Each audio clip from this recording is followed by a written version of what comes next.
Welcome to course update. நம்ம channel பார்த்திங்கன்னா ஸ்பெசிஃபிக்காக தமிழ்நாடு அக்ரிகல்ச்சுரல் யூனிவர்சிட்டியோட கவுன்சிலிங் கைட்லைன்ஸ் அட்மிஷன் ப்ராசஸ் வரைக்கும் உங்களுக்கான அப்டேட்டை ஆன் டைமில் கொடுத்துட்டே இருக்கோம். ஸோ நம்ம சேனல் ஸ்பெசிஃபிக்காக ஃபாலோ பண்ணி நிறைய நியூஸை தரதுனால நிறைய பேர் வந்து நம்ம கமெண்ட் பாக்ஸில் சொல்கிறீங்க. ஸோ அதுதான் நம்மளோட சேனலோட சக்ஸஸாக இருக்குது. ஸோ அந்த வகையில் பார்த்திங்கன்னா தமிழ்நாடு அக்ரிகல்ச்சுரல் யூனிவர்சிட்டியில் அடுத்த ப்ராசஸ் என்ன, இப்போ நமக்கு பார்த்திங்கன்னா இன்றைக்கி ஜனவரி 2 ஆகிடுச்சு. இன்னும் ஒரு 4 நாளில் நமக்கு காலேஜ் ஓப்பனிங் இருக்குது. ஸோ இந்த 4 நாளில் அடுத்தடுத்த ப்ராசஸ் என்னென்ன நடக்க போகுது அப்படிங்கிறதெல்லாம் நாம் ஒரு சில அஃபீஷியல்ஸ்கிட்ட நம்ம பேசின டேட்டாவை உங்கள்கிட்ட தரலாம் அப்படிங்கிறதுக்காக தான் இந்த வீடியோ. ஸோ வீடியோட எண்டு வரைக்கும் ஃபுல்ஃபில்லாக பாருங்கள். உங்களுக்கு தேவையான அப்டேட் அப் டு எண்டு வரைக்கும் ஃபுல்ஃபில்லாக இருக்குது. ரொம்ப யூஸ்ஃபுல்லான வீடியோவாக இருக்கும். ஸோ மறக்காமல் சேனலை சப்ஸ்கிரைப் பண்ணி வச்சுக்கோங்க. இது ஒரு எஜுகேஷனல் சேனல். உங்களோட லவ் அண்ட் சப்போர்ட் ரொம்ப இம்பார்ட்டன்ட். சரிங்களா? ஸோ இப்போ நெக்ஸ்ட்டு பார்த்தீங்க அப்படின்னா நாளைக்கு செகண்ட் பேஸ் கவுன்சிலிங் அட்டன் பண்ணிவிட்டு சீட் அலாட்மெண்ட் எடுத்த கேண்டிடேட்டும், சரிங்களா, நேற்றுக்கு ரிலீஸ் ஆன சீட் அலாட்மெண்ட் எடுத்த கேண்டிடேட்டும் 7.5% ஸ்டூடெண்ட்ஸில் நியூ அலாட்மெண்ட் கிடைச்சவங்களும் நாளைக்கு அவங்களுக்கான சர்டிஃபிகேட் வெரிஃபிகேஷன் இருக்குது.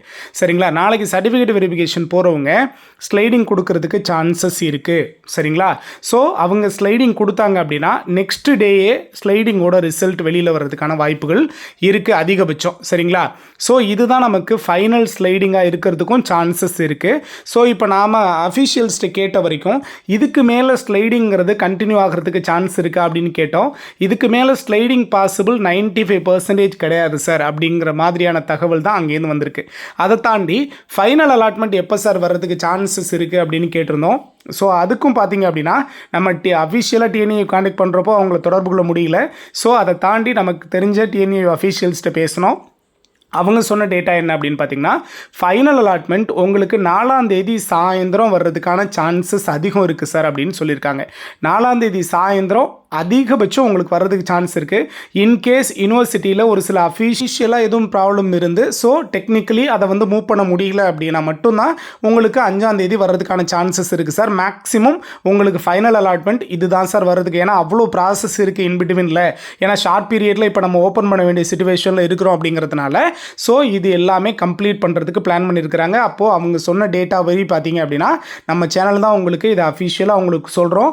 ஸோ அதிகபட்சம் உங்களுக்கு 4ஆம் தேதி சாயந்தரம் இல்லை 5ஆம் தேதி வர்றதுக்கான வாய்ப்புகள் அதிகம் இருக்குது. சரிங்களா? ஃபைனல் அலாட்மெண்ட் அதிகபட்சம் 4ஆம் தேதி சாயந்தரம் தான் சொல்லியிருக்காங்க.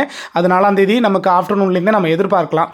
சார் மெயில் எப்போ சார் ரிசீவ் ஆகும் அப்படின்னு கேட்டிருந்தீங்க. நாளைக்கு உங்களுக்கு சிவி முடிச்சுட்டு வந்துட்டாங்கன்னா மேக்ஸிமம் சீட்ஸ் வந்து கம்ப்ளீட் ஆயிரும். சரிங்களா? அதுக்கப்புறம் வர்ற சீட்ஸ் எல்லாத்தையும் நெக்ஸ்ட்டு அலாட்மெண்ட்டாக கொடுக்கறதுக்கான சான்சஸ் 95% கிடையாது. ஸோ நல்லா மைண்ட் செட்டில் வச்சுக்கோங்க. ஏன்னா நிறைய பேர் வந்து தேர்டு பேஸ் கவுன்சிலிங் பற்றி கேட்டிருந்தீங்க. சரியா? தேர்ட் பேஸ் கவுன்சிலிங்கிறது இதுக்கு மேலே சான்சஸ் இருக்குமா சார் அப்படின்னா தேர்ட் பேஸ் கவுன்சிலிங் இனி வர்றதுக்கான வாய்ப்புகள் ரொம்ப நாம் பேசின வரைக்கும் அஃபீஷியல்ஸ்டேருந்து கிடைச்ச தகவல் இதுதான். இனிமேல் கவுன்சிலிங் ஒன்று கண்டக்ட் பண்ணி ஸோ அவங்களுக்கான சீட் அலாட்மெண்ட்டை கொடுக்கறதுக்கான இனஃப் டைம் இல்லை. சீட்ஸ் வேக்கன்சிங்கிறது ஓரளவு ஏன்னா அகைன் நமக்கு ஃபார்ம் ஆகிட்டே தான் இருக்குது. ஒவ்வொரு சிவியும் பார்த்தீங்கன்னா அவங்க மினிமம் ஒரு 300 to 400 மெம்பர்ஸை கூப்பிடுறாங்க. ஆனால் அந்த சிவியில் பார்த்தீங்கன்னா இப்போல்லாம் ஏன்னா எல்லாமே ப்ரைவேட் அஃபிலியேட்டட் காலேஜ் தான் கிடைக்குது அப்படிங்கிறப்போ கட்டாயமாக இந்த ப்ராப்ளம் ஏன்னா ஃபீஸை பற்றி யோசிக்கிறாங்க நிறைய பேர். அதனால் என்ன பண்ணிடுறாங்க, வேக்கண்ட் வந்து அதிகமாக வந்துக்கிட்டே இருக்குது. சிவி வந்து ஃபுல்ஃபில்லாக யாருமே அட்டன் பண்ண மாட்டேன்றாங்க. இப்போ லாஸ்ட்டாக நடந்த சிவி கூட ஃபுல்ஃபில்லாக அட்டன் பண்ணல. ரொம்ப லோயஸ்ட்டாக தான் கேண்டிடேட் போயிருந்ததாக தான் சிவி அட்டன் பண்ண நம்மளுடைய சப்ஸ்கிரைபர்ஸ் தகவல் சொல்லியிருந்தாங்க. சரிங்களா? ஸோ அப்படி பார்த்தா அடுத்து தேர்ட் பேஸ் கவுன்சிலிங் வர்றதுக்கான சான்சஸ் இல்லை. அடுத்து நியூவாக நமக்கு அலாட்மெண்ட் வர்றதுக்கான வாய்ப்புகள் ரொம்ப குறைவு. இப்போ நிறைய பேர் கேட்பீங்க, சார் அப்போ நியூ அலாட்மெண்ட் வராது அப்படின்னா இதுக்கு மேலே இனி ஆகிற வேக்கண்ட் என்ன சார் ஆகும் அப்படின்னு கேட்பீங்க. கண்டிப்பாக அது எல்லாமே ஸ்பாட் அட்மிஷனாக கன்வெர்ட் ஆகிடும். சரிங்களா? ஸ்பாட் அட்மிஷனுங்கிறது எப்போ சார் நடக்கிறதுக்கு சான்சஸ் இருக்குது? ஸ்பாட் அட்மிஷன்னா என்ன?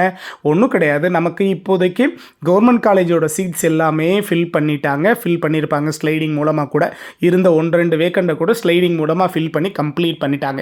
ஏன்னா இப்போ நேற்றுக்கு வந்து அலாட்மெண்ட்டில் கூட ஸ்லைடிங்கோட ரிசல்ட்டில் நிறைய பேருக்கு ப்ரைவேட் காலேஜ்லேருந்து கவர்மெண்ட் காலேஜ் மூவ் ஆகிருக்கு. சரிங்களா? ஹார்டிகல்ச்சரோ செரிகல்ச்சரோ இது மாதிரியெல்லாம் மூவ் ஆகிருக்கு. அப்படிங்கிறப்போ கவர்மெண்ட் காலேஜில் இருக்கிற வேக்கண்டை கூட ஃபில் பண்ணிட்டாங்க. அப்போ ரிமைனிங் வேக்கண்ட் இருக்கிறது எல்லாமே ப்ரைவேட் காலேஜஸ். ஸோ ப்ரைவேட் காலேஜில் இருக்கிற வேக்கன்ஸ் எல்லாத்தையும் ஃபில் பண்ணுறதுக்காக த்ரூ டிஎன்ஏக்கு அவங்க கொடுத்த வேக்கன்சி இந்த 65% சீட்ஸ் இருக்குல்ல, அந்த சீட்ஸ் எல்லாத்தையும் ஃபில் பண்ணுறதுக்காக ஒன்லி ப்ரைவேட் காலேஜுக்காக வைக்கிற நமக்கு அலாட்மெண்ட் தான் இந்த ஸ்பாட் அட்மிஷனுங்கிறது. ஸோ நாளைக்கு ஆகிற வேக்கண்டோ அதுக்கு மேலே ஆகிற வேக்கண்டோ திரும்ப திரும்ப எல்லாமே ஸ்பாட் அட்மிஷனாக தான் கன்வெர்ட் ஆகும். ஸ்பாட் அட்மிஷன் எப்போ சார் நடக்கிறதுக்கான வாய்ப்புகள் இருக்குன்னு கேட்டிருந்தீங்க. காலேஜ் ஓப்பன் பண்ணி வந்து பார்த்தீங்கன்னா ஒரு 1 வீக் ஆர் 10 டேஸ் டைம் எடுத்துப்பாங்க. காலேஜ் ஓப்பன் பண்ணதுலேருந்து ஒரு 1 வீக் அல்லது 10 டேஸில் உங்களுக்கு ஸ்பாட் அட்மிஷனுக்கான நோட்டிஃபிகேஷன் வரும். சார் அது எப்படி சார் நாங்கள் தெரிஞ்சுக்கிறதுன்னு கேட்டிருந்தீங்க. ஸோ அதுக்கான நோட்டிஃபிகேஷனை கண்டிப்பாக TNAU அவங்களோட அஃபிஷியல் வெப்சைட்டில் நமக்கு டிஸ்பிளே பண்ணுவாங்க. ஸோ யாரெல்லாம் ஸ்பாட் அட்மிஷனுக்கு வரணும், அந்த எலிஜிபிள் கேண்டிடேட் யார் அப்படிங்கிறதுக்கெல்லாம் அவங்க என்ன பண்ணுவாங்க, அவங்களுக்கெல்லாம் அவங்களே மெயில் பண்ணிடுவாங்க. தென் ஸ்பாட் அட்மிஷனில் கலந்துக்க போகிறவங்களோட லிஸ்ட்டை எப்போவுமே சிவியோட லிஸ்ட்டு பாருங்கள் நமக்கு பிடிஎஃபாக கொடுப்பாங்க. அதே மாதிரி அவங்க பிடிஎஃபாக கொடுப்பாங்க. ப்ளஸ் எந்தெந்த ப்ரைவேட் காலேஜஸில் வேகன்சி இருக்குங்கிறதையும் உங்களுக்கு டிஸ்பிளே பண்ணி ஒரு சார்ட்டாக கொடுத்துருவாங்க. லாஸ்ட் இயர்லாம் பார்த்தீங்கன்னா எவ்ரி ஒரு 30 மினிட்ஸ் ஒன்ஸ் அதுவே ரீஃப்ரெஷ் ஆகி வேக்கன்சியை வந்து நமக்கு டிஸ்பிளே பண்ணுற மாதிரியே ஆப்ஷன் கொடுத்துருந்தாங்க. ஸோ அது மாதிரி வர்றதுக்கான வாய்ப்புகள் ரொம்ப அதிகம். சரிங்களா? ஸோ அப்படி பார்த்தா நவ் த கன்க்ளூஷன், அடுத்த ஸ்லைடிங்கிறது வாய்ப்பு ரொம்ப குறைவு, அடுத்த சீட் அலாட்மெண்ட்டுங்கிறது வாய்ப்பு ரொம்ப குறைவு, நமக்கு ஃபைனல் அலாட்மெண்ட்டுங்கிறது 4ஆம் தேதி வர்றதுக்கான வாய்ப்புகள் அதிகம் இருக்குது. சரிங்களா? ஸோ இதை தாண்டி ஸ்பாட் அட்மிஷனுங்கிறது கட்டாயமாக நமக்கு காலேஜ் ஓப்பன் பண்ணி அதுலேருந்து ஒரு 1 வீக்குள்ளே வர்றதுக்கான வாய்ப்புகள் இருக்குது. அந்த 11, 12, 13 அந்த டைமில் நமக்கு அதை பற்றின நோட்டிஃபிகேஷன் கொடுத்துருவாங்க. டிப்ளமோ அக்ரிக்கு இந்த கம்மிங் வீக்கில் கட்டாயமாக ரேங்க் லிஸ்ட் வந்துடும். அதையும் நாம் எதிர்பார்த்துட்டே இருக்கோம். ஓகேவா? அப்படி அதுலேயும் நம்ம அப்டேட் கொடுத்துட்டே இருப்போம். மறக்காமல் சேனலை சப்ஸ்கிரைப் பண்ணி வச்சுக்கோங்க. தேங்க்யூ.